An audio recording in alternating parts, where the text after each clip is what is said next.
Live షోకి తిరిగి స్వాగతం. ఈ అతిథుల పరిచయం శ్రీ విఎస్ఎన్ మూర్తి గారు, సీనియర్ జర్నలిస్టు, విశ్లేషకులు.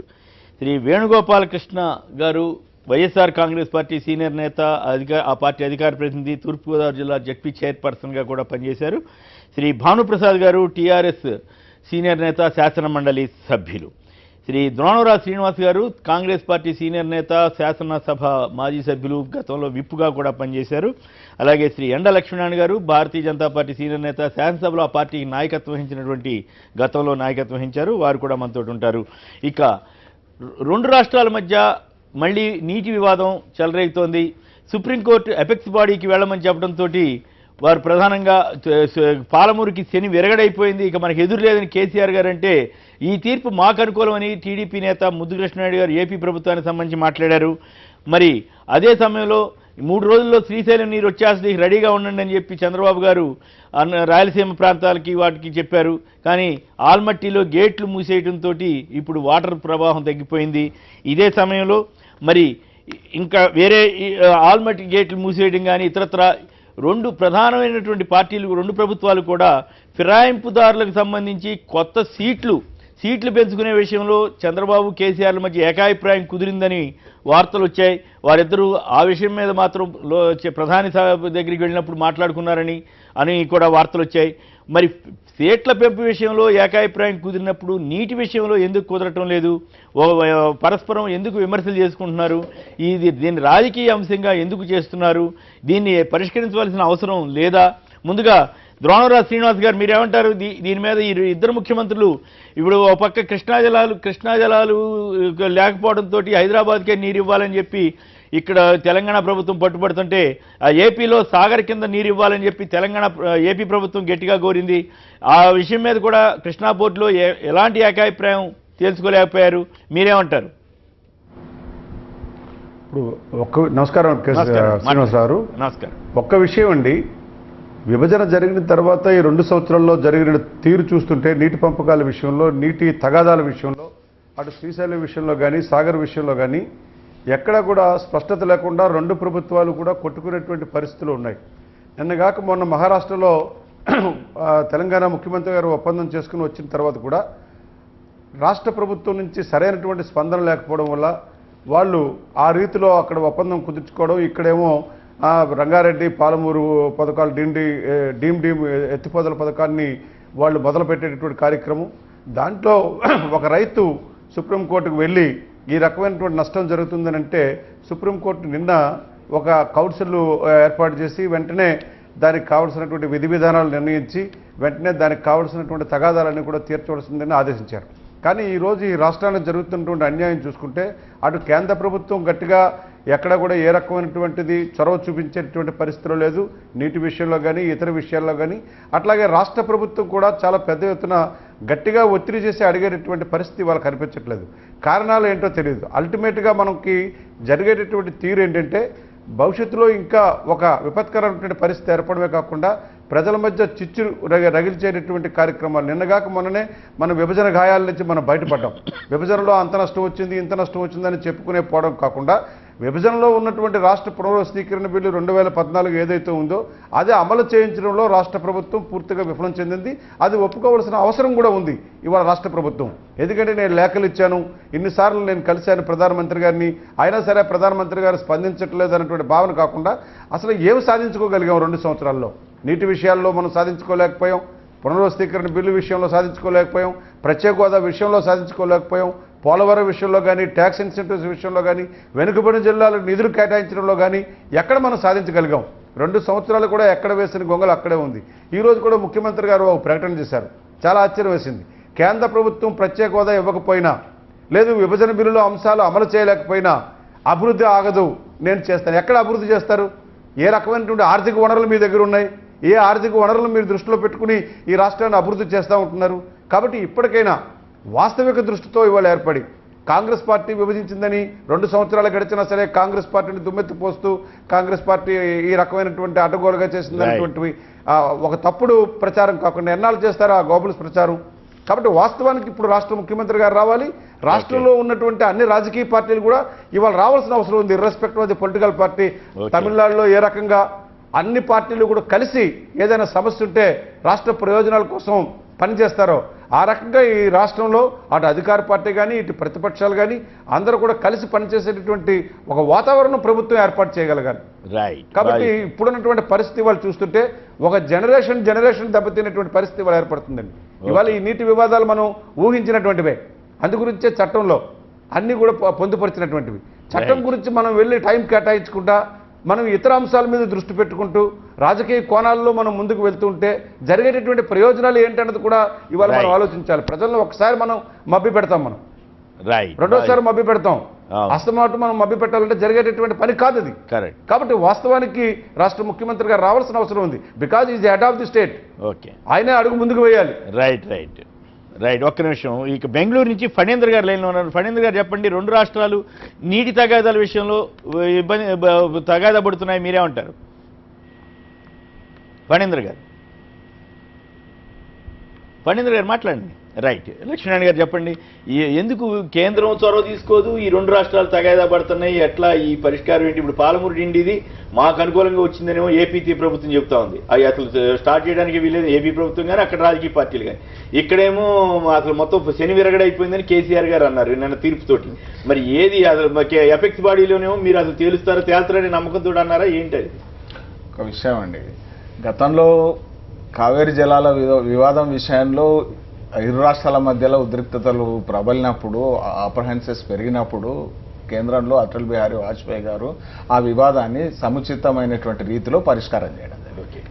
కృష్ణా ట్రిబ్యునల్ తేల్చినప్పుడు ఇరు రాష్ట్రాల ప్రభుత్వాలు కేంద్రాన్ని అప్రోచ్ కావాల్సినటువంటి అవసరం ఉంటుంది. కేంద్రం అక్కడ ఉన్నటువంటి ఎలగేషన్స్ ఆధారంగా కావచ్చు, అవసరాల ఆధారంగా కావచ్చు, న్యాయమైనటువంటి పరిష్కారాన్ని చేస్తుంది, సూచిస్తుంది, ఆదేశిస్తుంది.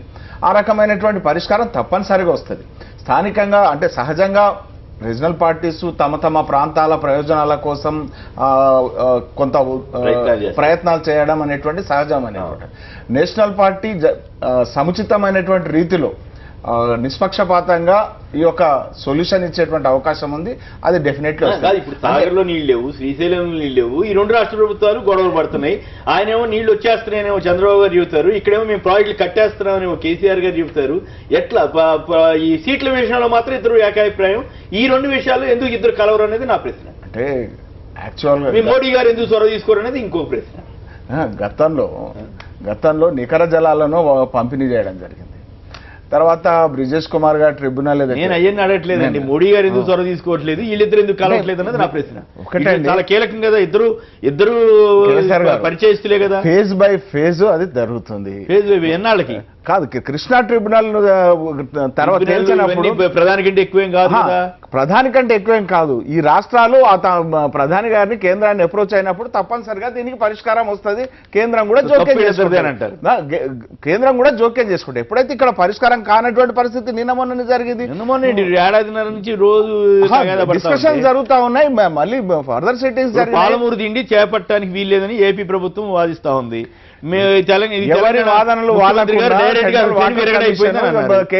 కేంద్ర ప్రభుత్వం వీటిని పరిష్కరిస్తుంది, అది ఖాయం. ఆ విషయంలో సంశయం లేదు. అట్లనే ద్రోణంరాజు శ్రీనివాస్ గారు చాలా విషయాలు చెప్పడం జరిగింది. వెనుకబడిన జిల్లాలకు ఏమిచ్చింది, లేకపోతే నేను 700 కోట్లు వెనుకబడిన జిల్లాలకు 700 కోట్లు ఇచ్చింది. మరి ఏదైతే 60,000 కోట్లు రోడ్లకు ఇచ్చింది, ఇస్తామన్నారు, ఇచ్చేసినట్టు అంటే శాంక్షన్ ఇచ్చింది. నేను అనేటువంటిది శ్రీనివాస్ గారు అన్నది విభజన చట్టంలో ఉన్నటువంటి అంశాలను తీసుకురావడంలో అదే రకంగా 7,000 కోట్లు శాంక్షన్ ఏదైతే ఐఐటి కానీ ఐఐఎం కానీ దానికోసం ఇవ్వడం జరిగింది. 20,000 కోట్లు రైల్వే ప్రాజెక్ట్స్ శాంక్షన్ చేయడం, డబ్లింగ్ కానీ మిగతా రైల్వే ప్రాజెక్ట్స్ విషయంలో 5,000 కోట్లు రక్షణ శాఖ నుంచి, మరి అదే రకంగా కామర్స్ అండ్ ఇండస్ట్రీ నుంచి ఒక 3,000 కోట్లు. ఇది వాస్తవం కాదని చెప్పండి, చెప్పమని చెప్పండి. 41,000 కోట్లు పర్ యానం రాబోయేటువంటి 5 సంవత్సరాల్లో తప్పనిసరిగా ఈ యొక్క రాష్ట్రాలు నివేదిక ఉన్నది. జిల్లాకి 50 కోట్ల రూపాయలు మీరు ఇస్తున్నారు. మీరు ఏదైతే వరకు వెనుకబడిన జిల్లాలో డిపిఆర్ మీరు అడగలేదు. మీరు పోలవరానికి ఎంత ఇచ్చారు? విశాఖపట్నం 1,00,000 రూపాయలు ఇచ్చారు. మీరు మేము చెప్పారు ఒక విషయం చెప్పడం లేదు లేదు. సార్. కాదు, వివాదం నేను చెప్పానండి 40,000 కోట్ల రూపాయలు ఆంధ్రాకి బిఫోర్ జోక్యం చేసుకుంటే ఒకటండి అంటే అంటే అలా కాదు. పెద్ద మనిషి సలహా అడిషనల్ అనేది ఇంట్రెస్ట్ అలా కాదండి. రాష్ట్రాల్లో ఫెడరల్ సిస్టమ్ లో కోఆపరేటివ్ సమస్య- సిస్టమ్ లో ఫెడరల్ నేను చెప్పేది కాదు. సమస్య- విఘాతం కాకుండా అలా కాదు. ఎప్పుడైతే ఒకసారి సమస్య కేంద్రం ఓకే. దృష్టికి వచ్చినప్పుడు మీరు అది అడుగుతున్నారు, తప్పనిసరిగా అడగండి. పరిష్కరించాలి. సమస్య బిగిసిపోకుండా సపోజ్ మీరు అన్నట్టు సమస్య సుప్రీంకోర్టు దృష్టికి ట్రిబ్యునల్ దృష్టికి అన్నింటిలోకి వెళ్ళిపోయిన తర్వాత రాజకీయ నాయకులు చెప్పేది ఆన్సర్ సింపుల్గా ఎలా ఉంటుందంటే విషయం కోర్టు పరిధిలో ఉంది తర్వాత మాట్లాడతారు అది అంటారు. నేనేది సమస్య అంతవరకు వెళ్లకుండా ఆయన చెప్పినట్టు మోడీ ఆ మాత్రం చొరవ తీసుకోలేరా? మీరు ఒక విషయం ఇక్కడ మీరు అన్న దాంట్లో ఏదైతే రాష్ట్రాలు తమ బాధ్యతను విజ్ఞతతో వ్యవహరించాల్సినటువంటి అవసరం ఇప్పుడు ఉంది. వాళ్ళు కేంద్రాన్ని అంటే విజ్ఞప్తి వ్యవహరించట్లేదు అనేది మీ అభిప్రాయం. నేను అనేది మరి మీరు ఏం చెప్పదలిచారు? విజ్ఞతతో తెలంగాణలో కానీ ఏపీలో కానీ కోర్టుల్లో విజ్ఞప్తి వివాదాన్ని వ్యవహరించట్లేదా? కోర్టుల్లో వివాదాన్ని తీసుకెళ్లి సమయము కానీ వృధా చేసుకోవద్దు కాకుండా అంటారు. చేసుకోకుండా ఇక్కడ ఆ రకంగా గవర్నర్ గారు ఉన్నాడు, ఇరు రాష్ట్రాలకు గవర్నర్ గారు ఉన్నారు, అవును. ఇరు రాష్ట్రాలకు గవర్నర్ గారు సమక్షంలో ఆయన్ని తిడతారు అవసరమైతే. గతంలో నాగార్జున సాగర్ జలాల విషయంలో వివాదం వచ్చినప్పుడు గవర్నర్ గారి సమక్షంలో ముఖ్యమంత్రులు ఇద్దరు పరిష్కారం చేసుకునేటువంటి ప్రయత్నం చేశారు, సొల్యూషన్ వచ్చింది. మరి ఇప్పుడు ఎందుకు చేయట్లేదు? మరి ఆ ప్రయత్నం చేయాల్సినటువంటి బాధ్యత ఉన్నది. ఓకే. మిగతా అన్ని అంశాల్లో ఎవరికి ఉంది బాధ్యత? ఇరు రాష్ట్రాలకు ఉంది. అంటే ఇరు రాష్ట్ర ముఖ్యమంత్రులకి. అవును. అవును. ఆ తర్వాత సమస్య తేలనేటువంటి పక్షంలో కేంద్రం తప్పనిసరిగా జోక్యం రైట్. చేసుకుంటుంది. Okay okay. శివారెడ్డి గారు బెంగళూరు నుంచి. శివారెడ్డి గారు నమస్కారం, మాట్లాడండి. కేఎస్ గారు నమస్కారం అండి. నమస్కారం, మాట్లాడండి ప్లీజ్. సార్ నమస్కారం సార్, అక్కడ ఉన్న నమస్కారం. పెద్దలందరికీ. మీరేమంటారు? ఇప్పుడు రాయలసీమ నీళ్లు వస్తున్నాయా రావట్లేదా? మరి శ్రీశైలంలో 3 రోజుల్లో నీళ్లు వస్తాయని చంద్రబాబు గారు చెప్పారు. సార్ ఎక్కడి నుంచి సార్ నీళ్లు వచ్చేది? పైన వర్షాలు ఏమో ఆయన్ని మా తెలీదు. ఆయన చెప్పింది ఒకవేళ సార్ అంతా మీడియా పబ్లిసిటీ సార్. ఇక్కడ రావాలంటే ఎక్కడి నుంచి వస్తాయి సార్? ఓకే. పైన వర్షం కృష్ణ పరుగులు ఎత్తేనే కదా సార్ మనకి అవును. శ్రీశైలం కానీ నాగార్జున సాగర్ కానీ వాటర్ వచ్చేది. ఎట్లా ఉంది నిజంగానే? మొన్న ఎవరో చెప్తున్నారు కర్నూలులో కాస్త ప్రాబ్లం ఎక్కువగా ఉందని అంటున్నారు, వాటర్ ప్రాబ్లం. అవును సార్, ఇప్పుడు కర్నూలులో కాదు సార్, ఇక్కడ బెంగళూరులో కూడా డ్రింకింగ్ వాటర్ కి చాలా ప్రాబ్లం సార్. బెంగళూరులో కూడా సార్. ఓకే. ఇప్పుడు మన రాష్ట్రాల్లో ఇప్పుడు పల్లెటూరుకి వెళ్ళాం అనుకోండి, మాది యాక్చువల్గా వచ్చేసరికి నాది గుంటూరు జిల్లా నర్సరాపేట సార్. Very good. అక్కడ వచ్చేసరికి డ్రింకింగ్ వాటర్ ప్రాబ్లం ఉంది సార్. అడుగున భూగర్భ జలాలు ఎండిపోయినాయి సార్. ఏదో చాలా మట్టం లేచిపోయిందని చెప్పారు, చెబుతున్నారు కదా. మొన్న చంద్రబాబు డాష్ బోర్డ్ లో పెట్టారు అన్నారు. చంద్రబాబు గారు మొన్న దెబ్బతోటి మొత్తం 5 అడుగులు 5 మీటర్లు ఎత్తి వచ్చేసి అన్నారుగా. ఎందుకు సార్ వచ్చేది? పేపర్ పబ్లిసిటీ ఏమైనా వస్తాయా సార్? ఏమో మరి అంటే ముఖ్యమంత్రి స్థాయిలో వాళ్ళు చెప్తే రావా నీళ్లు? సార్ మేము అది కాదు సార్, ఏ పార్టీకి మేము కొమ్ము కాసేవాళ్ళం కాదు. మేము ఒకటి చెప్తున్నాం సార్. ఓకే. ఆయన మట్టికి పబ్లిసిటీ ఇచ్చి ఊరక జనాలను తప్పుదోవ పట్టించడం తప్పితే ఏమి చేసేలేదు సార్. సరే అట్లయితే రైట్ అండి. సో మీ ద్వారా ప్రజలకు అర్థమవుతుందని ఆశిద్దాం. భానుప్రసాద్ గారు చెప్పండి, ఏమి అసెంబ్లీ సీట్ల పెంచుకోవడంలో ఇద్దరు ముఖ్యమంత్రులు ఒకటవుతారు కానీ నీటి తగాదాలు ఇంత కీలకమైనవి. ఇప్పుడు ఆ రోజుల్లో కిరణ్ కుమార్ రెడ్డి గారు అన్నట్టుగా నీరు తగాదా వస్తుంది జాగ్రత్త అని చెప్పినట్టుగా ఇప్పుడు ఆయన చెప్పిందే వాస్తవం అవుద్దా ఏంటి అసలు? ఒకటి కిరణ్ కుమార్ రెడ్డి గారు చెప్పారా, లేకపోతే కిరణ్ కుమార్ రెడ్డి గారే సరిగ్గా ఉన్నట్టయితే ఈ గొడవలన్నీ ఉండేయా? లేకపోతే వారికంటే ముందున్నటువంటి ముఖ్యమంత్రులే సరిగ్గా ఉన్నట్టయితే ఈ గొడవలు ఎందుకు వచ్చేవి? సో ఎవరో చెప్పారని కాదు, బట్ తెలంగాణ ఉద్యమం జరిగినటువంటి పూర్వపరాలు కనుక చూసుకున్నట్టయితే ప్రధానమైనటువంటి అంశాల్లో ఒకటి నీరు. ఈ ఉద్యమానికి మొట్టమొదటి ఊతమిచ్చినటువంటి ఇదే ఇక్కడికి నీటి పరంగా ఇక్కడ అన్యాయం జరుగుతుందనేటువంటి ఉద్దేశంతో జరిగింది. ఆ రోజు కృష్ణా బేసిన్లో ఉన్నటువంటి హైదరాబాద్ను తీసుకుపోయి గోదావరి నుంచి నీళ్లు తెచ్చేటువంటి ప్రయత్నం ఏ రోజైతే చేసిందో ఆ రోజే డెఫినెట్గా అన్యాయం జరిగింది అనేది మొత్తం దేశంలో ఉన్నటువంటి ప్రజలందరూ గుర్తించినటువంటి. కృష్ణా బేసిన్లో హైదరాబాద్ సిటీ ఉంది. హైదరాబాద్ సిటీకి మంచినీళ్ళు ఇవ్వాలంటే కృష్ణానది నుంచి ఇవ్వాలి ఇస్తున్నారు. కానీ మొత్తం మాట ఇక్కడ నుంచి కాకుండా ఎక్కడ ఉన్నటువంటి గోదావరి నుంచి కూడా రాబట్టే కదా ఇప్పుడు హైదరాబాద్ నిలబడుతుంది. కానీ ఇక్కడ నుంచి కృష్ణా నుండి తెచ్చినట్టయితే ఇంకా 2 దశలు ఇచ్చారు, ఇంకో 3వ దశ 4వ దశ కూడా కృష్ణాలో నీళ్లు లేవు, గోదావరిలో నీళ్లు ఉన్నాయి. కాదు కృష్ణాలో నీళ్లు లేవని కాదు, మరి ఉన్నాయా చెప్పండి. మరి ఇప్పుడు మరి ఎందుకు ఏపీ తెలంగాణతో నీళ్లుంటే తగాదా లేదుగా, ఎవరి కాళ్ళు తీసేసుకునేవాళ్ళు. అక్కడ నుంచి నేను చెప్పేటువంటి అంశం ఏంటంటే కృష్ణాలో ఇంతవరకు అలొకేషన్ ఏదైతే తెలంగాణకి ఏదైతే అలొకేషన్ ఉందో ఏ సంవత్సరం అయినా వాడుకున్నదా? 198 టీఎంసీల అలొకేషన్ ని ఈ రోజు వరకు ఎప్పుడైనా వాడినటువంటి సందర్భం ఉందా? వాడటానికి కదా ప్రాజెక్టులు ఉండాలా, ప్రాజెక్టుల తర్వాత అక్కడ నీళ్లు ఉండాలా, నీళ్లు లేకుండా ఊరికే కేటాయించుకున్నా ఉంటే ప్రాజెక్టులే కట్టి ఉండే కేటాయించినటువంటి దాన్ని కట్టేటువంటి ప్రయత్నం కూడా చేసి ఉండాలి కదా ఆనాటి పాలకులు, చేయలేదు. అంతవరకు జరుగుతున్నటువంటి అన్యాయాన్ని ఈ రోజు మేము మా వాటాన్ని మేము వాడుకుంటామంటే మీరు ఎట్లా వాడుకుంటారని అంటే అది ఎట్లా అవుతుంది? మేము న్యాయంగా మాకు రావాల్సినటువంటి వాటా అంటే డిపిఆర్ లో వాళ్ళు ఏపీ ప్రభుత్వం ఏం చెప్తోంది నిన్న వాళ్ళు లాయర్ గాని డిపిఆర్ లేకుండా మొత్తం పట్టిసీమకి అనుమతులు లేకుండా ఎట్లా ఉంది. పట్టిసీమను మీరే ఓకే చేశారు కదా, హరీష్ రావు గారు కట్టుకోండి అన్నారు కదా. మేమనేది ఏంటంటే అడ్డం పడలేదని కేసీఆర్ గారు అన్నారు. ఇప్పుడు కూడా చెప్తున్నాం మేము ఇప్పుడు కూడా మేము చెప్తున్నాం పట్టిసీమను మెచ్చుకున్నారు సార్. ఇప్పుడు కూడా మేము ఏం చెప్తున్నాం అంటే నీరు సముద్రంలో కలవకుండా ప్రయత్నం చేసి ఏ విధంగా వాడుకున్నా దాని ప్రయత్నం చేయాల్సిందే. ఓకే, అదే ప్రయత్నంలో భాగంగా మేము ఎక్సెస్ వాటర్ ఎప్పుడైతే ఉంటుందో దాన్ని మేము లిఫ్ట్ చేసుకుని మేము వాడుకునేటువంటి ప్రయత్నంలో ఈ రోజు నీరు అక్కడ లేనప్పుడు దూరాల నుంచి విడుదల చేయడానికి ఏపీ ప్రభుత్వం ఒప్పుకోవట్లేదు, శ్రీశైలం నుంచి నీళ్లు ఇవ్వడానికి మీరు ఒప్పుకోవట్లేదు. ఈ రైతులు ఏమవ్వాలన్నది నా నేను చెప్పేది అదే. వాటాలు ఏవైతున్నాయో తేలాల్సినటువంటి అవసరం ఉంది. శ్రీశైలం నుంచి ఎంత మాకు రావాలి, ఎంత అటు పోవాల్సినటువంటిది తేలాల్సినటువంటి అవసరం ఉంది. జురాల నుంచి మేము ఎంత చేసుకోవాల్సినటువంటి తేలాల్సినటువంటి అవసరం ఉంది. ఎప్పటివరకు అయితే కేవలం 198 టీఎంసీలు మాకు ఓవరాల్గా మాకు ఉన్నటువంటి హక్కు ఉన్నది అనుకున్నప్పుడు మేము మొత్తం ఎక్కడి నుంచి అయినా డ్రా చేసుకుంటాం. అట్లా మరి మొత్తం దిగువ రాష్ట్రాన్ని మొత్తం వదిలేస్తారా? మేము వదిలేస్తాం అనట్లేదు. నా ప్రశ్న ఏమంటే మీరు ఎవరైనా వాడుకోవచ్చు, వాళ్ళు వాడుకోవచ్చు, మీరు వాడుకోవచ్చు, కానీ ఇద్దరు ముఖ్యమంత్రులు ఎందుకు కలిసి దీని మీద చర్చించరు, దీని మీద ఏదో పరిష్కారం చేసుకోరు? దిగువ రాష్ట్రం గురించి మాట్లాడుతున్నారు. ఆ రోజు ఉన్నటువంటి పాలకులు కనుక ఆ రోజు ఉన్నటువంటి పాలకులు కనుక ఆ రోజు మహారాష్ట్ర కానీ కర్ణాటక కానీ గట్టిగా ప్రాజెక్టులు కనుక అడ్డుకున్నట్టయితే ఈ పరిస్థితి వచ్చి ఉండేది కాదు. కృష్ణాలో ఈ రోజు నీళ్ళు లేకుండా పోయి ఉండేది కాదు. ఆ రోజు వాళ్ళు అడ్డుకోలేకపోయారు కాబట్టి ఈ రోజు కృష్ణాలో నీళ్ళు లేకుంటున్నాయి. వాళ్ళకున్నటువంటి ఎలకేషన్స్ వాళ్ళు వాడుకుంటున్నారు. అటువంటిప్పుడు మేము కూడా మాకున్నటువంటి ఎలకేషన్స్ వాడుకుంటాం. తర్వాత ఉన్నటువంటి ఇదిలోకి వస్తాం. సూటిగా సమానం చేయట్లేదు, మీరు తెలివిగా ఏం చేస్తున్నారు, అటు తీసుకెళ్తున్నారు. నేను అడుగుతున్నది అసెంబ్లీ సీట్ల పెంపు విషయంలో ఇద్దరికి ఏకాభిప్రాయం వచ్చినప్పుడు నీటి విషయంలో ఎందుకు రావట్లేదు? నేను చెప్పేది స్పష్టంగా ఉన్నది. ఒక సమస్యకి ఇంకొక మోకాలికి కోడిగుడికి లింక్ పెట్టాల్సి పాలసీలు కూడా పార్టీ మార్పిడి పాలసీలు కూడా అడాప్ట్ చేసుకుంటున్నారు. వారు చెప్పడానికి ఏముంది కానీ వారు కూడా మార్చుకున్నారు, వారు కూడా జాయిన్ చేసుకున్నారు,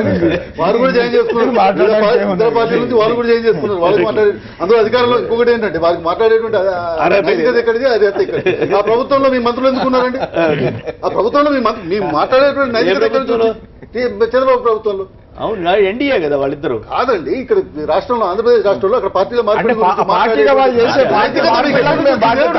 వాళ్ళకి కూడా బాధ్యత ఉంది కదా.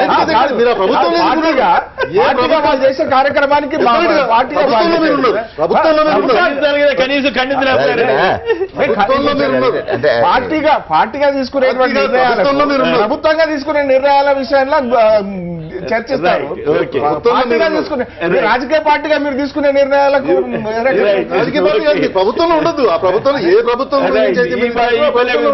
బాగుంది. మీరు మాట్లాడేటువంటి హక్కు మీకు ఎప్పుడు ఉంటుందంటే మీరు అందులో నుంచి బయటకు వచ్చి మీరు మాట్లాడేటువంటి హక్కు మీకు ఉంటుంది. అంతవరకు మీకు మాట్లాడే ఆ ప్రభుత్వంలో ఉండదు. మనతో అలయన్స్ ఉండదు. అలయన్స్ అన్న తర్వాత ఒక అలయన్స్ పార్ట్నర్ గా చేసినటువంటి తప్పు డెఫినెట్ గా వీళ్ళకి కూడా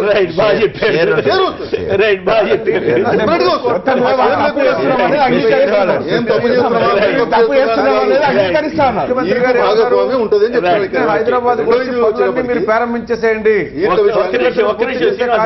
మీరు ప్రారంభించండి అని చెప్పి ఆదేశాలు జారీ చేశారు అధికారులకి. అంటే సుప్రీంకోర్టు ఇచ్చినటువంటి ఆదేశాలను మీరు ఖాతరు చేస్తున్నారా, లేకపోతే దానికి విరుద్ధంగా మీరు ముందుకు వెళ్తున్నారా? మీరు అడిగిన క్వశ్చన్ నేను వినలేదు. సుప్రీంకోర్టు నిన్న ఒక ఇది ఇచ్చింది ఏంటి, ఒక కౌన్సిల్ ఏర్పాటు చేయాలి, కౌన్సిల్ ఇచ్చేటటువంటి నిర్ణయాలను బట్టి వాళ్ళు రెండు రాష్ట్రాలు కూడా డీమ్ ప్రాజెక్ట్ ఎత్తిపోతల పథకాన్ని పనులు చేసుకునే కార్యక్రమం చేయాలన్నటువంటిది.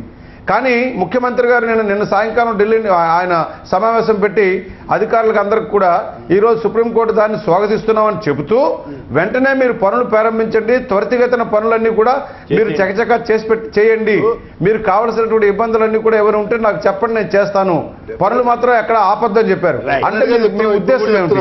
అంటే సుప్రీంకోర్టు ఆదేశాలు కూడా మీరు పట్టించుకోరా? మీరు సుప్రీంకోర్టు ఆదేశాలు మమ్మల్ని ఏం ఆపమని చెప్పలేదు.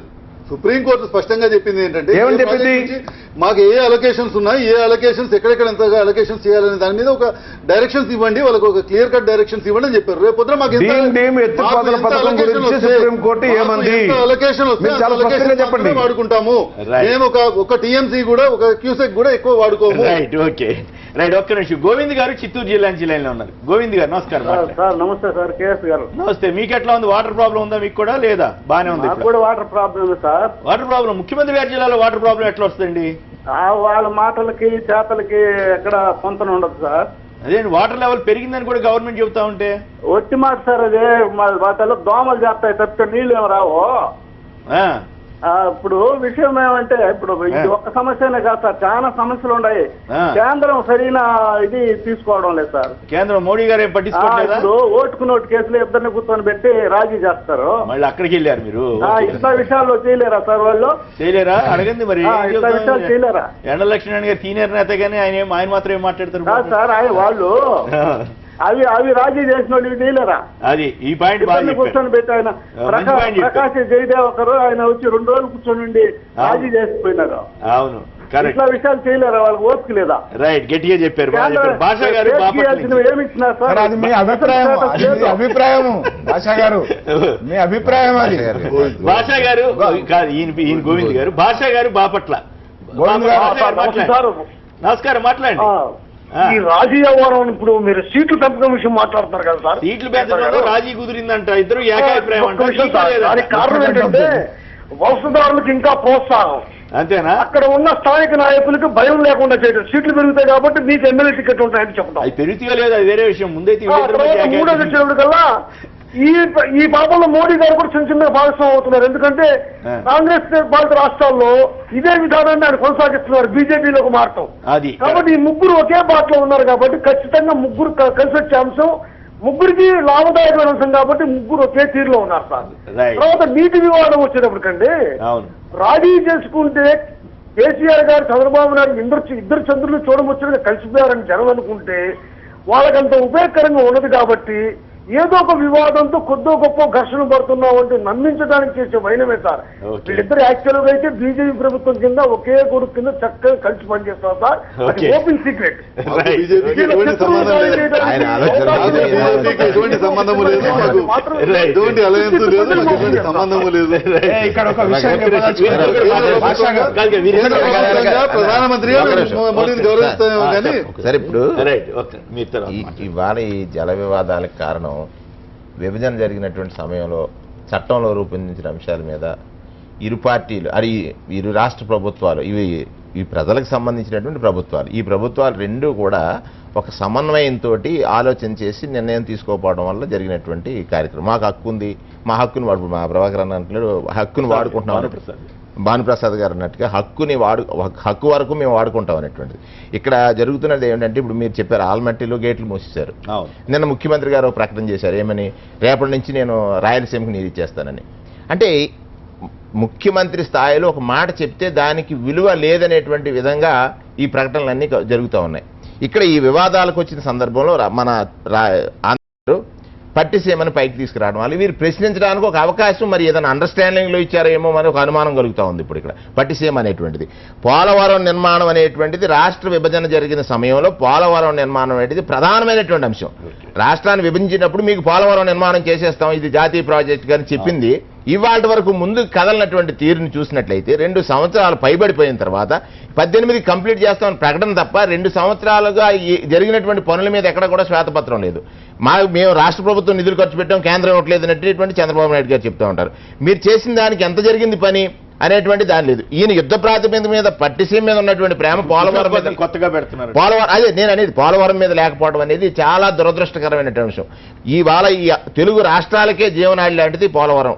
ఎక్కడైతే మనం నీటిని నిల్వ చేసుకునేటువంటి సామర్థ్యాన్ని వదిలి వచ్చేది తోడుకుని ఇస్తామనేటువంటిది ఇప్పుడు పురుషోత్తపట్నం చెప్తారు అటు కుడు కాలంకి. ఒకటండి, ఆ రోజు ఈ జలయజ్ఞాన్ని ప్రారంభించినప్పుడు రాజశేఖర రెడ్డి గారు అనేక విమర్శలు చేశారు. ఇవాళ కాలం లేకుండా ఇవాళ పురుషోత్తపట్నానికి కానీ ఇవాళ పట్టిసీమకు కానీ అందులో మీరు నిన్న ముఖ్యమంత్రి గారు మాట్లాడిన సందర్భంలో చూశాను, ల్యాండ్ ఎక్విజిషన్ కోసం 700 కోట్లు ఖర్చు పెట్టామని. ఆ రోజు ఈ ల్యాండ్ ఎక్విజిషన్ లిటికేషన్ పెట్టిన వాళ్ళు ఎవరండి? సాక్షాత్ ఈ రోజు ఉన్నటువంటి మంత్రివర్యులు.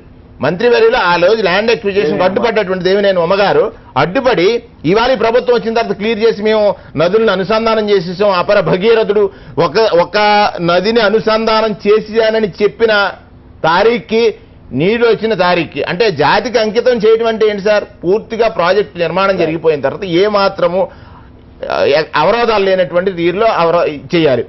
ఆ మాటకి వాల్యూ లేదు. జాతికి అంకితం అన్న మాటకి సంవత్సరం తర్వాత కూడా ఈ ప్రాజెక్టు పూర్తిగా కానిటువంటి పరిస్థితిని చూసిన తర్వాత ఇవాళ చాలా మంది పెద్దలు మాట్లాడిన సందర్భం చూసా. ఇక్కడ సామాన్య కాలర్ కూడా చెప్తా ఉన్నాడు, నేనే ఏది ఈ ఇంకుడు గుంటలో పాయింట్స్ తయారు చేయడం వల్ల భూగర్భ జలాలు పెరిగిపోయినట్టు ఎక్కడున్నది శ్వేతపత్రం? దానికి సంబంధించింది ఎక్కడ? ఇప్పుడు ఆ గ్రామాల్లో మాట్లాడిన వారు మనకేమి సంబంధం లేనటువంటి వారి వ్యక్తులు చెప్తా ఉన్నారు. అంటే ఇవాళ మీరు ప్రధానమైనటువంటి ప్రశ్న వేశారు. ఎక్కడ మోడీ గారు రాజధాని శంకుస్థాపనకు వచ్చిన సందర్భంలో అమ్మాయి ఇద్దరు చంద్రులు కలిశారనేటువంటి ఆనందాన్ని వ్యక్తం చేశారు. ఇవాళ వీళ్ళు మళ్ళీ ఈ జనాలకు వచ్చినటువంటి అంటే ప్రజలు పడుతున్నటువంటి ఇబ్బందిలో కేంద్రం కూడా చూడాలి. చూసినట్లయితే ఇవాళ ఇరు రాష్ట్రాలకు ఉన్నటువంటి సమస్య ఏంటి? జల వివాదం ఉంది. ఈ జల వివాదానికి అపెక్స్ కమిటీ వేయాలి.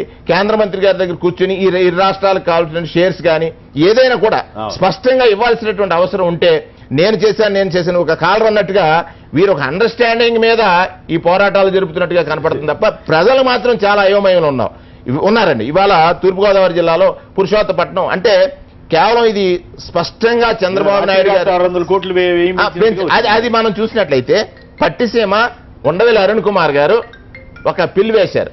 పట్టిసీమ 900 కోట్లు అవుద్ది. నేను చాలా ఎక్స్పర్ట్స్ తోటి దీనికి ఒక ఎస్టిమేట్ చేయించాను.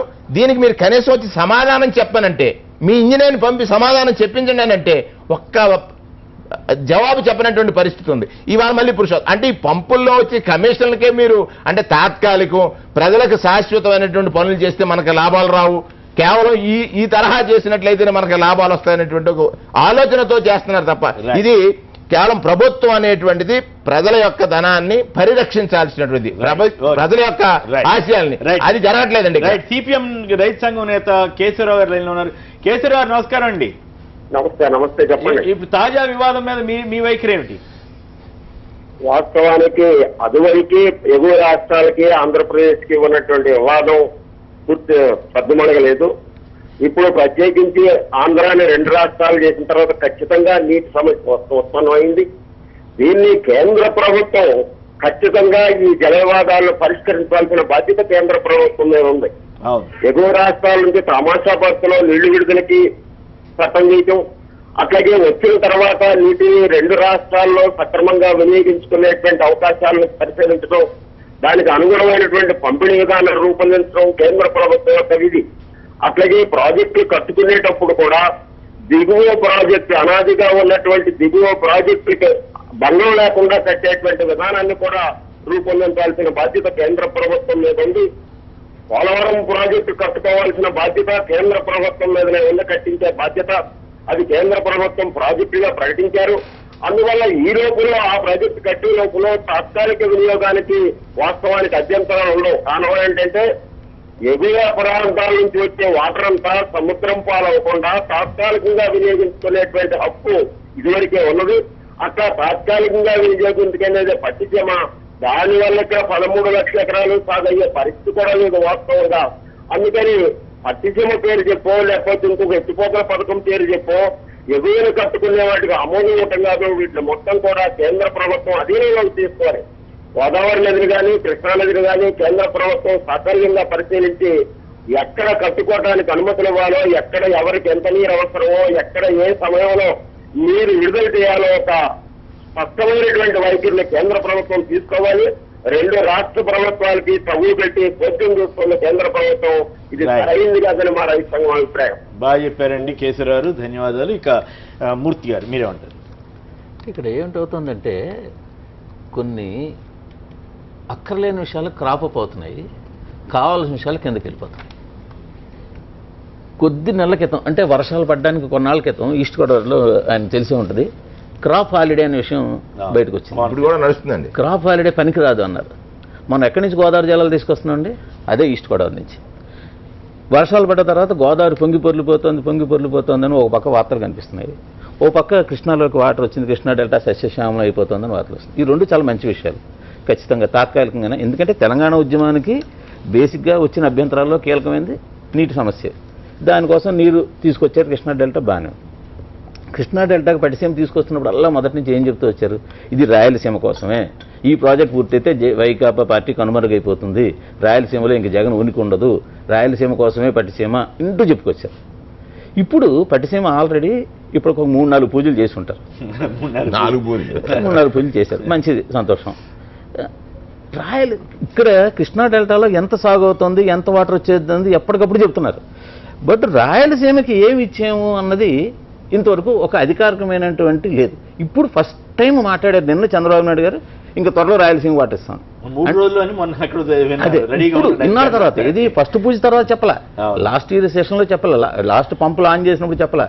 ఇప్పుడు అంది అసలు ఇంతవరకు అంటే తెలంగాణ నుంచి వచ్చే వాటర్ మీద గొడవ అవుతుంది, ఆ వాటర్ రావాలి, రాయలసీమకి వెళ్ళాలి. అంటే ఎవరైతే ముందు గట్టిగా ఫైట్ చేశారో కృష్ణా డెల్టాకి సమస్య తీరింది ఒక విధంగా. పట్టిసీమ మంచిదా చెడ్డదా, లేకపోతే పోలవరం దానివల్ల డిలే అవుతున్నాయి, ఇవన్నీ పక్కన పెడితే వాళ్ళ సమస్య అయితే తీరింది, కొంతవరకు తీరింది. బట్ మరి వాడేపాటు రాయలసీమ, మరి ఇప్పుడు ఈ వివాదాలన్నీ పడితే రాయలసీమ అసలు ఆ రాయలసీమ ప్రతినిధులు ఎవరు ఎందుకు మాట్లాడట్లేదు అర్థం అవ్వట్లేదు. మాకు ఒక టీఎంసీ వచ్చిందని ఎవరు అడుగుతున్నారో అడగట్లేదు, తెలియట్లేదు. వాళ్ళు మాట్లాడుతున్నా కానీ సమాధానం సరిగ్గా లేదు. మొత్తం మీద కొంత ఉంది. అయితే ఇక్కడ నా పాయింట్ ఏంటంటే అసెంబ్లీ సీట్ల విషయంలో వీళ్ళిద్దరు కలుస్తారు కానీ ఇదే విషయం మొన్న కూడా వచ్చింది. ఏమని రాజధాని ఓపెనింగ్ కి ఈయన వెళ్ళి స్వయంగా పిలిచారు, ఇంటికి వెళ్ళి చండియా కనుక ఆయన వెళ్ళి స్వయంగా పిలిచారు. మరి ఈ హైకోర్టు దగ్గరికి వచ్చేసరికి ఈ సమస్య ఎందుకు వచ్చిందని మొన్న గారు. సో ఇప్పుడు మీరు అడుగుతున్న క్వశ్చన్ కూడా అలాగే ఉంది ఏంటి దీనికి వచ్చేసరికి. నిజానికి చిత్తశుద్ధి ఉంటే ఇది పెద్ద ఇష్యూ కాదండి, వాళ్ళు కూర్చుని ఉంటే అవుతుంది. బట్ వాళ్ళు సమస్యను కొనసాగించాలి. ఇప్పుడు ఏంటంటే ఇదే సమస్య పట్టిసీమ లేదు అనుకుంటే ఇంకోలా ఉండుండేది. పట్టిసీమ లేదు అనుకుంటుంటే ఇదే సమస్య ఇంకోలా ఉండేది. ఎందుకంటే ఆగమేఘాల మీద పరిష్కరించాలి, ఎందుకంటే లేకపోతే కృష్ణా డెల్టా ఎండిపోతుంది. కృష్ణా డెల్టా ఎండిపోతుంది. ఇప్పుడు మొత్తం ఏదైతే మనం అమరావతి అని రాజధాని హబ్ అనుకుంటున్నామో అదంతా పరిస్థితి ఘోరంగా ఉంటుంది. సో దాని అవసరం తీరింది కాబట్టి ఇది స్లో అవుతుంది అనుకుంటారు. రైట్. ఒక్క నిమిషం, త్రినాథ్ రెడ్డి గారు 2013లో ఇట్లాగే 2013లో మనకి ఉభయ గోదావరి జిల్లాలు కృష్ణా జిల్లా కూడా క్రాప్ హాలిడే ప్రకటించారండి. కానీ ఆ రోజు సమైక్య రాష్ట్రంలో ఉండడం వలన ఒక టీఎంసీ సీలేరు నుంచి తీసుకొచ్చి బంపర్ క్రాప్ వేస్ట్ చేసుకునేటువంటి పరిస్థితి ఏర్పడింది మనకి. కానీ ఇవాళ ఇద్దరు ముఖ్యమంత్రులు కూడా ఇవాళ కలవకపోతే, సరైనటువంటి రీతిలో స్పందించకపోతే మరి భవిష్యత్తులో వచ్చేటటువంటి పరిణామాలు కూడా ఆ రకంగానే ఉంటాయి. రైట్. ఓకే, త్రినాథ్ రెడ్డి గారు మాట్లాడండి. నమస్కారం త్రినాథ్ రెడ్డి గారు, మీరేమంటారు ఈ వివాదాలు? అక్కడ కూర్చున్న మా సోదరుడు వేణుకి మిగతా పెద్దలందరికీ కూడా నా నమస్కారాలండి. ఓకే. ముఖ్యంగా ఈ సమస్య పూర్తిగా కేంద్ర ప్రభుత్వం నిర్లక్ష్యం చేయటం ఒకటి. 2, మన రాష్ట్ర ముఖ్యమంత్రి గారు ఆల్మట్టి ఎత్తి పెంచినప్పుడు ఏం చేశారో అందరికీ తెలుసు. ఇప్పుడైతే ఆయన కూడా గొడవ పెడుతున్నారు. పూర్తిగా కృష్ణా డెల్టాని పూర్తిగా నాశనం అయిపోయింది. యాక్చువల్ గా ఈవేళ మళ్ళీ గోదావరి నది కూడా అలాంటి పరిస్థితి వచ్చింది పురుషోత్తపట్నం దగ్గర. ఆల్రెడీ మేము పట్టిసీమ గురించి రైతు సంఘాలన్నీ కూడా పూర్తిగా వ్యతిరేకించాం. కోర్టులో నేను కూడా ఫైట్ చేసిన వాడిని. కోర్టులో ఆల్రెడీ నడుస్తుంది. వట్టి వసంత కుమార్ గారు వేశారు, నేను వేశాను ఇక్కడ ఈస్ట్ గోదావరి నుంచి. అయితే ఈ జల వివాదానికి కారణం పూర్తిగా ఒక క్లారిటీ అయిన విధానం కేంద్ర ప్రభుత్వం దగ్గర లేదు. మన చంద్రబాబు నాయుడు దగ్గర అసలు ఏమాత్రం విజన్ లేదు. ఎంచేదంటే రైతులంటే ఆయనకు ఒక రకమైన చులకన భావం, ఒక అసహ్యం. ఎంచేదంటే ఈ రంగం 25% ఈ జీడిపిలో స్థూల జాతీయోత్పత్తులు ఇస్తుంటే కూడా ఆయనకి ఈ రంగం మీద ఏ విధమైన ప్రేమ కానీ ఏ విధమైన ఇది లేదు. ఎంచేదంటే అండి ఆయన రుణమాఫీ చేస్తాడు. పాపం చేసింది నిజమే. ఎంచేదంటే మాఫీ చేశాడు. ఎవరిని మాఫీ చేశాడంటే రైతును మాఫీ చేశాడండి. రైతును మాఫీ చేశాడు తప్ప రుణాన్ని మాఫీ చేయలే. ఏ విధమైన రుణాలని మాఫీ చేయలేదు. కానీ రైతును మాత్రం మాఫీ అయింది. ఇవాళ ఈ నీరు వచ్చే పరిస్థితికి ఇవాళ గోదావరిలో మీరు ఆయన ఏమంటారంటే 100 రోజులు నీరు వచ్చేస్తుంది, మేము అంతా తోడేస్తున్నాం అని చెప్తున్నారు. 2 టీఎంసీల తోటి మొత్తం కృష్ణా డెల్టా 13 లక్షల ఎకరాలు పండిపోయిందండి దేవినేని ఉమా గారు ఈ పరిస్థితులు. ఏం చేద్దంటే ఇంకా అలాంటి పరిస్థితి ఉంటే మనకి ఏ రకంగా నీరు కూడా అవసరం లేకుండా పండించేస్తారండి. ఇంత దారుణమైన అబద్ధాలు నేను నీటి సంఘాల ప్రతినిధిగా చూస్తుంటే బాధేస్తుందండి.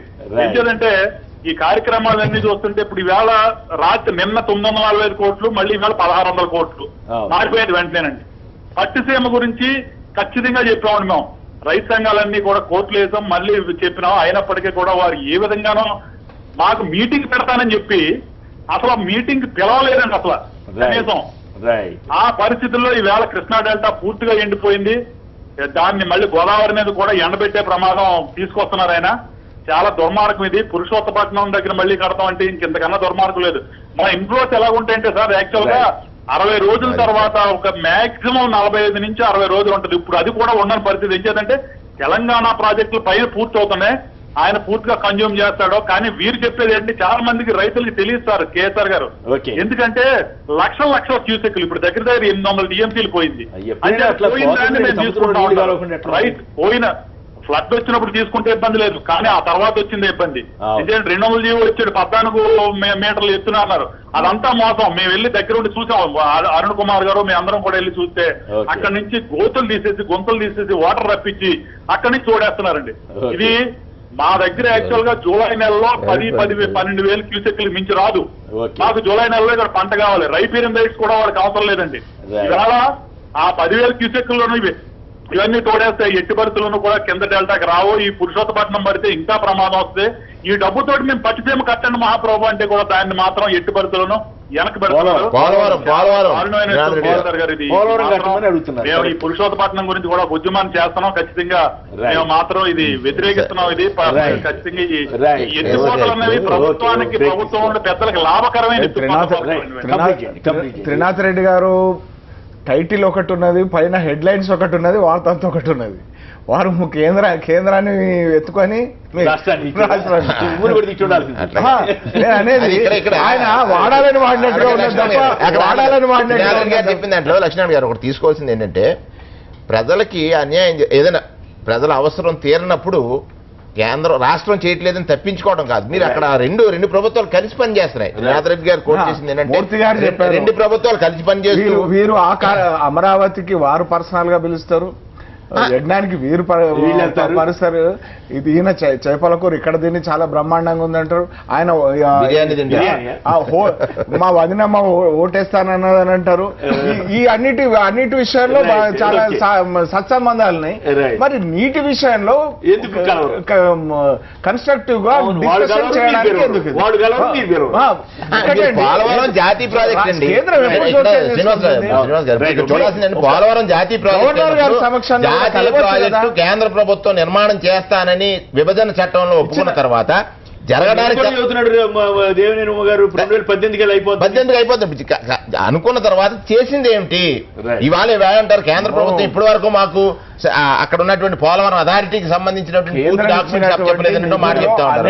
ఏదైతే ఇవాళ కేంద్ర ప్రభుత్వం చేపట్టాల్సిన ప్రాజెక్ట్ రాష్ట్ర ప్రభుత్వం చేస్తానన్న తర్వాత ఈ వివాదం వచ్చింది.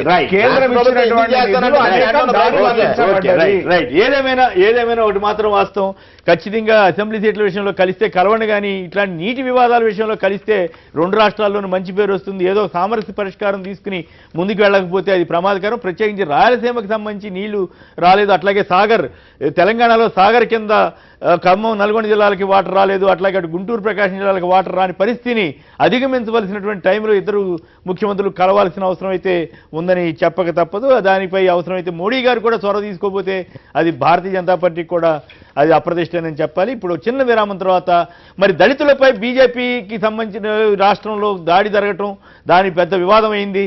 అలాగే మరి మాయావతిపై బీజేపీ నేతలు చేసిన వ్యాఖ్యలు కూడా చాలా తీవ్రమైన గందరగోళం సృష్టిస్తున్నాయి.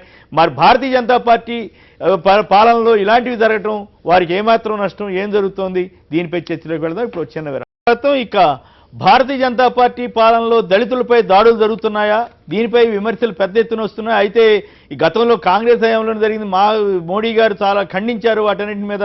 నిజంగానే చనిపోయిన ఆవు చర్మం తీసుకెళ్తున్న వారిని కట్టేసి కొట్టినటువంటి తీరు అది చాలా తీవ్రమైనటువంటి సంచలనం సృష్టించింది. భానుప్రసాద్ గారు ముందుగా మీరు మాట్లాడండి. పోయినటువంటి ఆవుకు సంబంధించినటువంటి చర్మంగా చెప్తున్నారు. బట్ ఆవా ఎద్దా లేకపోతే అది ఒక వయసు నుంచి చట్టాన్ని వీళ్ళ చేతిలో తీసుకోవచ్చు. రకరకాలైనటువంటి ఇది ఉంది.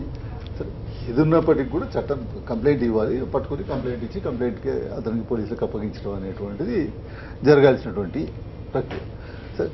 మనం చాలా చూస్తున్నాం. ఇప్పుడు ఏదో మన లవర్స్ డే రోజు పార్కులో చేయటం అనేటువంటి, బజరంగ్ దళ వాళ్ళు చేయటం అనేటువంటిది, వాళ్ళని పెళ్లిళ్ళు చేయటం అనేటువంటిది, లేకపోతే ఇటువంటి కొన్ని విపరీత పరిణామాలకు దారితీసేటువంటి పరిస్థితులు చూస్తున్నాం. ఇవన్నీ కూడా ఏంటంటే ఈ భారతదేశంలో ఉన్నటువంటి ఒక మత సమగ్రత కానివ్వండి, అక్కడ ఉన్నటువంటి దాన్ని దెబ్బతీసేటువంటి ప్రక్రియలో భాగంగా అయ్యేటువంటి వ్యవహారాలు ఇవన్నీ కూడా.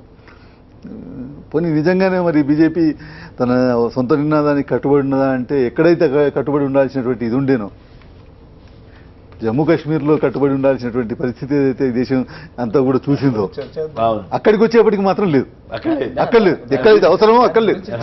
డెఫినెట్ గా ఎక్కడైతే అవసరమో ఈరోజు అక్కడ మొత్తం భారతదేశం మొత్తం కూడా ఆలోచించింది ఏంటంటే, బీజేపీకి మాత్రం మాయావతిని పట్టుకుని ఆ పదం నేను కానీ టికెట్లు అమ్ముకోవడానికి ఆ పదం వాడటం చాలా అభ్యంతరం. సరే, బీజేపీ కూడా దాని మీద రియాక్ట్ అయింది అనుకోండి. బీజేపీకి సంబంధించినటువంటి అనేక మంది ఎంపీలు గతంలో అనేక రకాలైనటువంటి వివాదాస్పదమైన వ్యాఖ్యలు చేశారు. ఒక్కరు ఇద్దరు కాదు, అనేక మంది ఎంపీలు అనేక రకాలైనటువంటి వివాదాస్పద వ్యాఖ్యలు. అంటే నిన్న జూపల్లి కృష్ణారావు గారు సోనియా గాంధీ వీళ్ళెవరిని నాగం జనార్దన్ రెడ్డిని మారీచుడని, బాహుకేతు అని రేవంత్ రెడ్డిని, సోనియా మన డీకేఆర్ఏమో తాటకని, ఇట్లాంటివి కూడా అనొచ్చా మరి? అంటే ఒకటి ఇక్కడ మీరు దానికంటే ముందు నాగం జనార్దన్ రెడ్డి గారు మాట్లాడిన మాటలు తీయండి. ఆయన కూడా వాడు లుచ్చే, వీడు ఇది, వాడు అది, ఎన్ని మాట్లాడాడు. ప్రధానమంత్రి గారిని అన్నది అసలు ప్రధానమంత్రి గారిని నేను అనలేదని స్పష్టంగా చెప్పారు ముఖ్యమంత్రి గారు. నేను అనలేదు ఆ మాట అని చెప్పారు, క్లారిఫికేషన్ కూడా ఇచ్చారు. కాబట్టి నేను అనేది ఏంటంటే దాన్ని ఏదో ఎవరో అనడం అనేది కాదు. ఈరోజు ఇదే నాగేంద్ర రెడ్డి గారు మనం ఇక్కడ నలుగురు కూర్చొని ఉంటే నలుగురితో కూడా చాలా అసభ్యంగా మాట్లాడేటువంటి పరిస్థితి ఉంటుంది. కాబట్టి అటువంటి వాళ్ళతో మనం కంపేర్ చేయడానికి కుదరదు. సో ఈ ఇష్యూ మనం వెంకటేశ్వర గారు నమస్కారం, మాట్లాడండి. నమస్కారం, మాట్లాడండి ప్లీజ్. తెలంగాణ ఉద్యమం వల్ల తెలంగాణ వాళ్ళు ఏదైనా కంగారు కూడా మాట్లాడారంటే పర్వాలేదు సార్. అవును, కానీ ఇప్పుడు బీజేపీ వాళ్ళు దేశం మొత్తం మీద అధికారంలోకి వచ్చి మంచి పవర్ఫుల్ స్టేట్ లో ఉన్న కూడా వాళ్ళు ఎందుకు ప్రతిసారి నోరు జారుతున్నారో అర్థం కావట్లేదు. అవును, ఇప్పుడు అక్కడ గుజరాత్ లో దళిత సంఘాలన్నీ చాలా తీవ్రమైనటువంటి 10 మంది ఆత్మహత్యాత్నం చేసుకోవటం, ఇవన్నీ చాలా కలకలం రేపుతా ఉంది. అవును సార్, ప్రజలు వాళ్ళని మంచి మార్గంలో నడిపించమని అధికారంలోకి ఇస్తే వాళ్ళు మళ్ళీ అదే మా పాత మార్గంలోకి వెళ్ళిపోతాను అంటే, ఇంకా బీజేపీని కూడా నమ్మకపోతే కాంగ్రెస్ ఆల్టర్నేట్ ప్రజలు ఎవరిని ఆలోచించుకోవాలండి? అంతే, మళ్ళీ పాత పార్టీకి వెళ్తారు. మళ్ళీ మిత్రులు, అదుపు తప్పి మాట్లాడిన వాళ్ళ మీద అధిష్టానం చర్య తీసుకున్నది. అన్ని పోస్టుల నుంచి పార్టీ ఎంత ధైర్యం ఉంటే బహిరంగంగా రోడ్డు మీద ముగ్గురు వ్యక్తుల్ని కర్రబట్టుకుని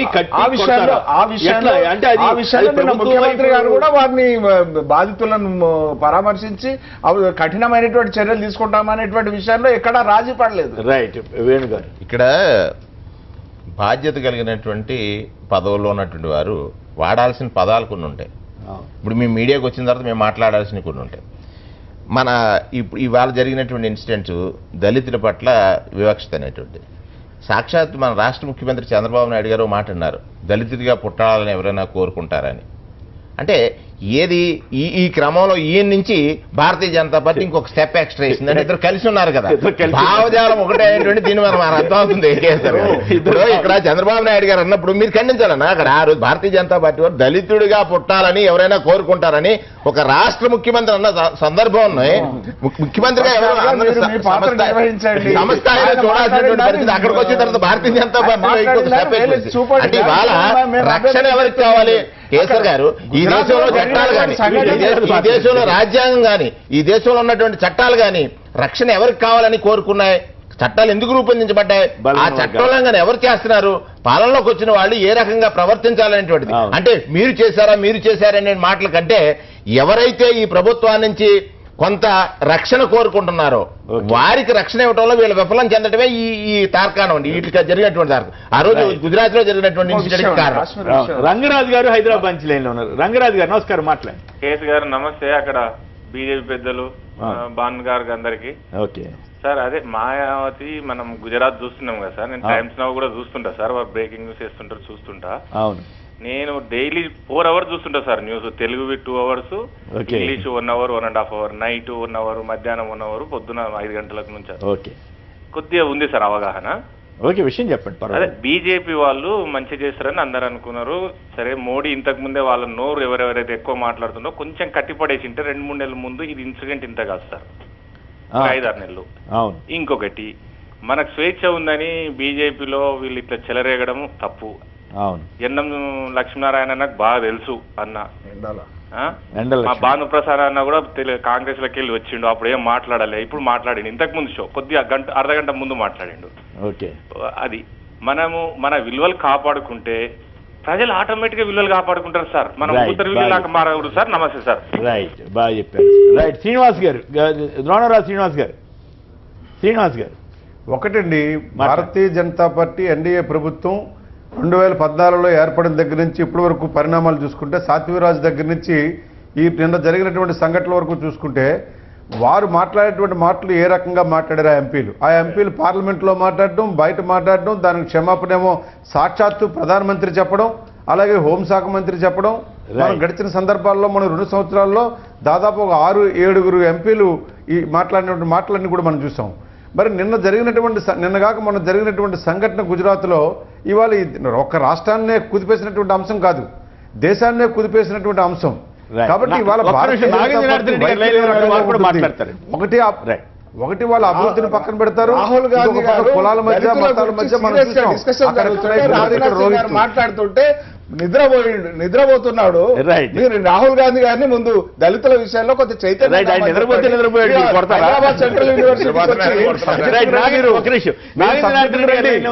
దళితులపై దాడులు ఆపుతారా ఆపరా మీరు? లేదు, ఇక్కడ ప్రజల ప్రశాంతమైన వాతావరణంలో కేంద్ర ప్రభుత్వం వ్యవహరించదా? మీరు వెళ్తారు, ఏమన్నా ఇష్యూ ఉందా? ఏం చేద్దాం అనుకుంటున్నారు? ఈ రాష్ట్రాన్ని ఏం చేద్దాం అనుకుంటున్నారు? రాష్ట్రానికి రోడ్లు ఇచ్చాం, వాకళ్ళు ఇచ్చాం, కాలువలు ఇచ్చామంటారు. ఎక్కడ అభివృద్ధికి మీరు ఎక్కడ సహకరించారు? సర్వనాశనం అవుతుంది. మాట్లాడరు.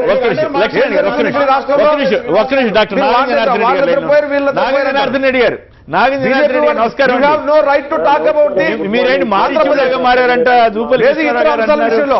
కాంగ్రెస్ నాయకుల గురించి కూడా మాట్లాడారు. శ్రీనివాస్ గారు ఆగండి ఒక్క నిమిషం. నాగేంద్ర జనార్దన్ రెడ్డి గారు, మీరు మారీచుడిలాగా మారారని కృష్ణారావు గారు అంటున్నారు, ఏంటి కదా? ఇప్పుడు నేను మారీచును, నేను ఒక డాక్టర్ను, ప్రజలకు సేవ చేసి ప్రజల మన్నలను పొంది 6 సార్లు ఎమ్మెల్యేగా గెలిచినోని. నేను మారీచున్నైతే నన్ను ఎక్కడ పెడతారు ప్రజలు నాకు తెలియంది కాదు. కానీ నాకు బాధ వేసింది ఏంటంటే, ఏదేమో మాటలు కిచ్చినా అని చెప్పాను, పక్కన భానుప్రసాద్ గారు చెప్తున్నారు అంటున్నారు. మరి మళ్ళీ నేను ఎక్కడ కిచ్చినట్టు ఏమైనా ఆధారం ఉంటే చెప్పండి, లేకపోతే ఇప్పుడే ప్రజలకు వచ్చాను నా పక్కన అంటే క్షమాపణ చెప్పండి భానుప్రసాద్ గారు. నేను ఎవరిని తిట్టాను, నేను సంస్కారం కుటుంబం నేను ఒక డాక్టర్ మీతో డైరెక్ట్ గా నేను అనేక సందర్భాల్లో మీతో డిస్కషన్ లో కూర్చున్నప్పుడు చెప్పాను, ఎదుటి వారికి మీ పక్కనున్న వారికి గౌరవం ఇవ్వండి నాగేంద్ర జనార్దన్ రెడ్డి గారని. నేను మీకు అనేక సందర్భాల్లో మీతో పక్కన కూర్చున్న డిస్కషన్స్ లో చెప్పాను. నేను గౌరవం ఇవ్వండి అని మీరు అడుగుతారు. దాన్ని ఏం మాట్లాడేమన్నా అన్న అంతే గౌరవం అంటున్నారా? మీకు తెలియని విన్నారు, మీరు మా మీద అబద్ధాలు మోపుకుంటేనో చాలా తీసివేసి మాట్లాడినటువంటి సందర్భాలు నేనే అనేక సార్లు ఎదుర్కొన్నాను మీతో. మీరు ఎదుటి వ్యక్తికి గౌరవం ఇవ్వరు అనేది మీకు మీరే చాలా జ్ఞాని అని ఆలోచిస్తారు అనేటువంటిది ఈ రాష్ట్రంలో ఉన్న ప్రజలందరూ అనుకుంటున్నారు. ఇప్పుడు దానికి నేను ఎవరినన్నాడు, ఒకవేళ అనేక సందర్భాల్లో అవమానాలు అలాంటి వాళ్ళ మీ దగ్గర నుంచి ఎదురయ్యామని చెప్తున్నారు. ఏమైంది ఒక సందర్భం చెప్పండి. కాదు, జనార్దన్ రెడ్డి గారు అడుగుతున్నారు, ఒక ఉదాహరణ చెప్పండి. పలానప్పుడు మీరు ఏమన్నా అన్నారా? నువ్వు కూడా మాట్లాడేవాడు, నీకు కూడా తెలుసా అంటే నీకు అసలు ఏమైనా తెలుసా అనే సందర్భాలు ఎన్నో ఉన్నాయి. అంటే బేసిక్ ఇది కూడా లేనటువంటి సందర్భాలు ఉన్నాయి. రైట్, ఏమంటే మీరు చాలా చులకనగా మాట్లాడారట. అనేక సందర్భాల్లో మాట్లాడారు. ఒక్కసారి ఏదో క్షమాపణ చెప్పాలని చెప్తున్నారు. ఒక్కరికి తిట్టినట్టు కానీ నేను ఒక మాట అన్నట్టు కానీ చెప్పండి. మీరు చులకనగా చాలా సందర్భాలలో మీరు మితిమీరినటువంటి ఇదితోని చాలా సందర్భాల్లో మాట్లాడినటువంటి ఇది ఉన్నాయి. ముఖ్యమంత్రి గారి మీద మాట్లాడినటువంటి సందర్భాలు ఉన్నాయి, ఇతర మంత్రుల మీద మాట్లాడినటువంటి సందర్భాలు ఉన్నాయి, అనేక సందర్భాలు ఉన్నాయి. ముఖ్యమంత్రి గారు సాక్షాత్ అసెంబ్లీలోనే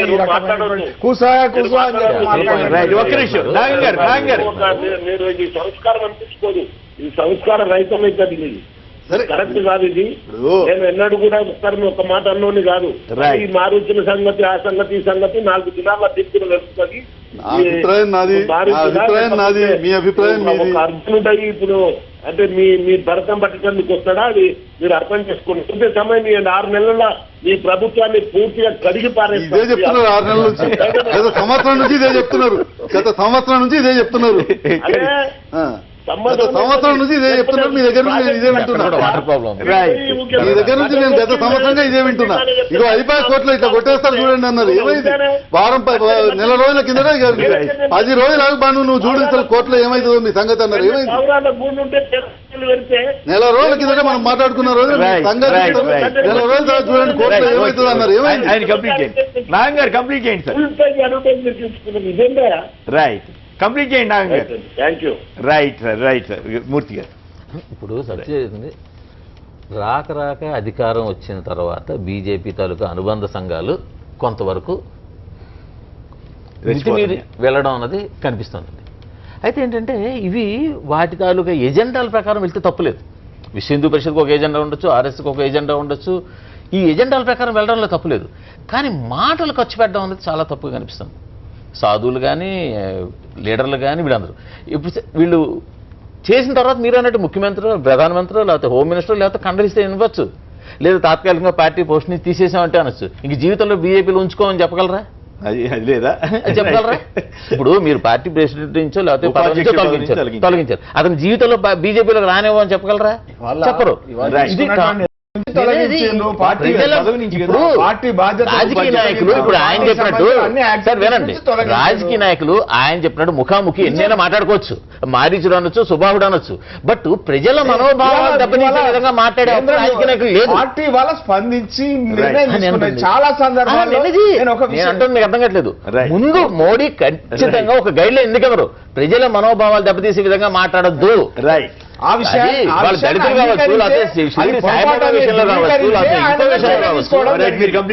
దాని మీద చర్య తీసుకోవడం జరిగింది. కాశ్మీర్ విషయం చెప్పడం జరిగింది, విధానాన్ని పక్కన పెట్టినటువంటి. నిన్న పీడీపీ ఎంపీ కాశ్మీర్ పార్లమెంట్ లో మాట్లాడినటువంటి ఉపన్యాసం ఒకసారి వినండి. ఏ రకమైనటువంటి స్థితులు అక్కడ ఉన్నాయి, ఏ రకమైనటువంటి పీడీపీ వర్షన్ ఏ రకమైనటువంటి స్థితిలో ఉంది,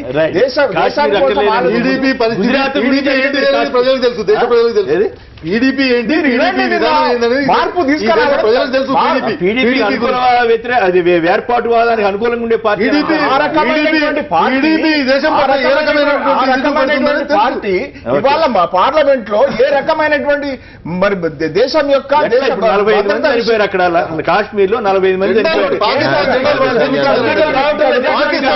పత్రికలు రావటంలా, పత్రికలు మేము ప్రతినిధులు ఏమని చెప్పేశారు. ఎందుకంటే మేము ముందు సాక్షాత్ దానికి మూలం మీ అధికార వాంఛ. రైట్. దానికి మూలం మీ అధికార వాంఛ. ప్రభుత్వం ఏర్పాటు చేయాలనేటువంటి మీ కేంద్రంలో ఒక ఓటు కోసం అధికారాన్ని వదులుకున్నటువంటి వాజ్పేయి